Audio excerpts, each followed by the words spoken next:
Hello, আসসালামু আলাইকুম। Welcome to my channel. আমি ফারজানা মাহমুদ হাজির হয়ে গেলাম আরও একটা ভিন্ন ধর্মের রেসিপি নিয়ে আপনাদের সাথে শেয়ার করার জন্য। তো দেখে বুঝতে পারছেন এটা হচ্ছে সেই viral Korean mushroom, spicy mushroom. তো এটাকে আমি মাশরুমই বলবো, এটাকে আমি আর কিছুই বলবো না। খেতে কিন্তু দারুণ হয়েছে। তো আমি বসে বসে খাচ্ছিলাম, সবাই খাওয়ার পরে অবশিষ্ট অংশটা আমি খাচ্ছিলাম। তো খেতে কিন্তু দারুণ ছিল। আমি এটা যতক্ষণ শেষ হয়নি ততক্ষণ খেতেই ছিলাম। তো আশা করছি আপনাদেরও ভালো লাগবে। তো এই রেসিপিটা এত মজা হয় যা বলার মতো না। এটা আলু দিয়ে যাতে একটা মজা করে একটা স্পাইসি একটা আইটেম করা যায়, তাও আবার তেলে ভাজা ছাড়া। তো চলুন তাহলে আমরা দেখে আসি কিভাবে এটা খুব সহজভাবে বানানো যায়। তো আমি আগে থেকে বড় সাইজের 4টা আলু ভালো করে সেদ্ধ করে একটু ম্যাশ করে নিলাম। সাথে দিয়ে দিয়েছি 1 কাপ কর্নফ্লাওয়ার এবং স্বাদমতো লবণ।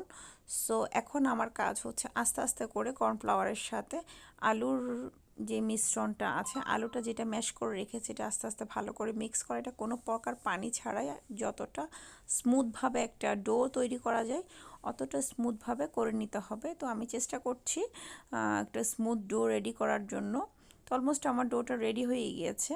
এখন আমি ভালো করে হাতটা একটু ক্লিন করে নিব। তো এই পর্যায়ে আমি সবগুলো গোলা করে নিয়েছি যাতে আমার বানাতে একটু সুবিধা হয়। জাস্ট 2 তালুর মাঝখানে একটু চাপ দিয়ে, এরকম পরিষ্কার বোতল সবার বাসায় থাকে, বোতলটা দিয়ে হালকা একটু চাপ দিলেই কিন্তু খুব সুন্দর একটা মাশরুমের শেপ চলে আসবে। আমার কাছে দারুণ লেগেছে এই কাজটা করতে, বেশ মজা লেগেছে খাওয়ার থেকে, বরঞ্চ আমার কাছে এটা বানানোটাই আমার কাছে বেশ মজা লেগেছে। তো বেশ অনেকগুলা বানালাম। এখানে বড় সাইজের 4টা আলু এবং 1 কাপ কর্নফ্লাওয়ার দিয়ে আমার প্রায় 35টার মতো মাশরুম হয়েছে। তো আমি একটা পাতিলে পানি সেদ্ধ হতে দিয়েছি, পানিটা অলরেডি সেদ্ধ হয়ে গিয়েছে। তো আস্তে আস্তে করে আমি সবগুলো মাশরুম এখানে ছেড়ে দিচ্ছি সেদ্ধ হওয়ার জন্য।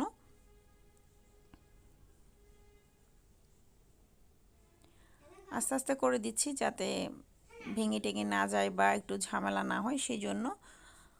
তো আস্তে আস্তে করে এটা আমি যখন সেদ্ধ হয়ে উঠবে, একটা স্প্যাচুলা দিয়ে আস্তে আস্তে করে একটু নেড়ে দিব যাতে একটু উপর নিচ করে ভালো করে একটু সেদ্ধ হয়ে যায়। তো এটা অলরেডি সেদ্ধ হওয়া শুরু করে দিয়েছে। বেশিক্ষণ লাগান, এটা কিন্তু খুব ইজিভাবে একদম খুব কম উপকরণ দিয়ে ঝটপট বানিয়ে ফেলা যায়। আমার মতো যারা স্পাইস লাভার আছেন তারা অবশ্যই ট্রাই করতে ভুলবেন না। ভালো লাগলে ছোটো একটা কমেন্টস করে জানাবেন। ভালো লাগলে আমার ইউটিউব চ্যানেলটি সাবস্ক্রাইব করবেন, আমার ফেসবুক পেজটি ফলো করে সাথে থাকবেন। তো এইভাবে আমি এটা 4 থেকে 5 মিনিটের মতো হাই ফ্লেমে সেদ্ধ করে নিব। তো এই পর্যায়ে যখন এটা দেখবেন একটু পানিটা সাদা সাদা হয়ে যাচ্ছে, তো তখন আমরা এটা উঠিয়ে নিব। এটা দেখে বুঝিয়ে নিতে হবে আসলে। তো আমি আস্তে আস্তে করে সবগুলা মাশরুম উঠিয়ে নিচ্ছি।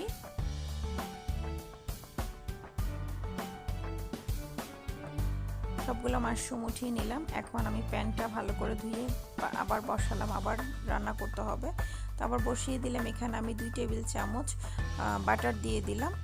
বাটারটা দেওয়ার পরে যখন মেল্ট হয়ে যেতে লাগলো, এখানে আমি দিয়ে দিচ্ছি 2 টেবিল চামচ একদম মিহি কুচি করে কাটা রসুন দিয়ে দিচ্ছি।